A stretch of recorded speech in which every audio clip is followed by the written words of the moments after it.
ஸ்ரீ மகாலட்சுமி சர்வமங்கள ஸ்தோத்திரம். இந்த மந்திரம் தினமும் தீபம் ஏற்றும் போது படித்து வருவோம்.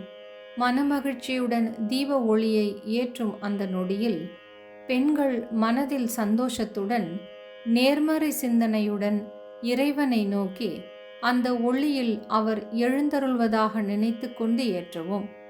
ஒளி சுடர்விடும் தருணம் நம் மனது மகிழ்ச்சியான எண்ணங்களுடன் இருக்குமாறு மனதை பக்குவப்படுத்தவும். ஏனெனில் எந்த உணர்வுகளுடன் தீபம் ஏற்றுகிறோமோ அந்த எண்ணமே வளரும். எனவே இல்லத்தில் மகிழ்ச்சி பொங்க மன நிறைவுடன் தீபம் ஏற்றுங்கள்.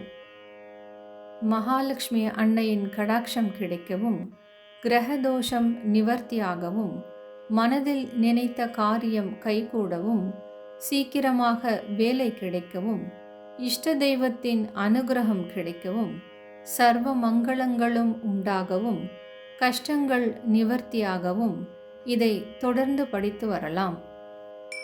ஓம் ஸ்ரீ மகாலட்சுமியை நமக. சர்வ கிரக தோஷ பரிகாரார்த்தம் மம மனோரத சித்தியர்த்தம் சீக்கிரமேவ உத்தியோக லாபாதி பிராப்தியர்த்தம் இஷ்ட குடும்ப தேவதா அனுகிரக சகாயார்த்தம் சர்வமங்கள சித்தியர்த்தம் சர்வ விக்ன நிவாரணார்த்தம் தீபமங்கள ஜோதி சரணம் பிரபத்தே.